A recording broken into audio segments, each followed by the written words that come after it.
I would say my main takeaways from this episode is that Katie is very bad at this game and Tamara is very good at this game. She failed every single question. So like post lie detector, it's clear Gretchen said something at Mastro's. In Orleans, I thought you said that you did say that you went to the hospital. No, I said I was so sick I should have gone to the hospital. That's what I said. But like, no one really cares because for one shining moment, they're all aligned on one thing, and that is the excommunication of Katie Janela. What happens now? I mean, as far as I'm concerned, I don't want to be around her. Gretchen, Gina, and Emily all disavow her at the party, and Gretchen even apologizes to Tamara, which is wild.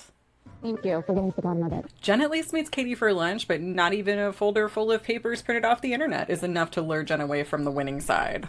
Jen, come on. You light fires and you want to say Jen knows, Jen was there, and it's almost like you want to validate through me. And sometimes, Katie, I don't know what the you're talking about. She recorded you at the gala shoot and then sent the video to Alexis. We've discussed it with Alexis. We? You are literally making this up. I'm not, Jen. Why do you listen to me? I did not lie about that. So I will not take accountability for something I'm not guilty of. I'm not doing that. It makes me so sad. You should go. Okay.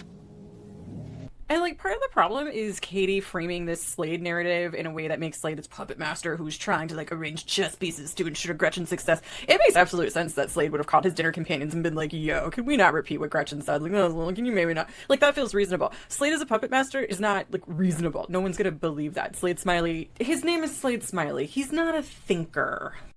43 minutes on March 10th. Just shooting the shit with Slade? Honestly, yeah. Slade seems like the kind of guy that would be really hard to get off the phone. I think he was trying to cover his tracks. Are you taking notes? Anyway, despite repeated consensual phone calls between Matt Ryan and Slade, Katie is still not invited to Jen's beach volleyball picnic, and Jen is back under Tamara's wing like she never left. Oh, we finally sat down and we had a much better conversation. We did on our own. Yes. I'm giving Tamara space and I'm not stalking right now. That's great. She's wearing her own tracks. Even more monumental and even creepier is Gretchen and Tamara actually making up, of Tamara actually convincing Gretchen that she's genuine when she says she's sorry for calling Slade a deadbeat dad, and Gretchen genuinely giving a sincere apology for contacting Tamara's daughter that Tamara still names on television despite that person repeatedly asking her not to. I think it's really dark. I don't understand how we slid so far back. Concur! Gretchen, run! Because, dude, even if you had called TMZ and said Tamara boofed you full of heroin, it still wouldn't be far off enough from what actually happened the night of Naked Wasted to make any exaggeration worse than Tamara's actual actions. Take it down. Tamara, your son just told me to take it down. Yeah. He just told me to take it down. Go. I wasn't gonna waste it naked wasted. But luckily for Tamara, it turns out to be really easy to unite people against Katie, and by the end of the episode, she is on good terms with Jen, she is on good terms with Gretchen, she is on good terms with the rest of the group.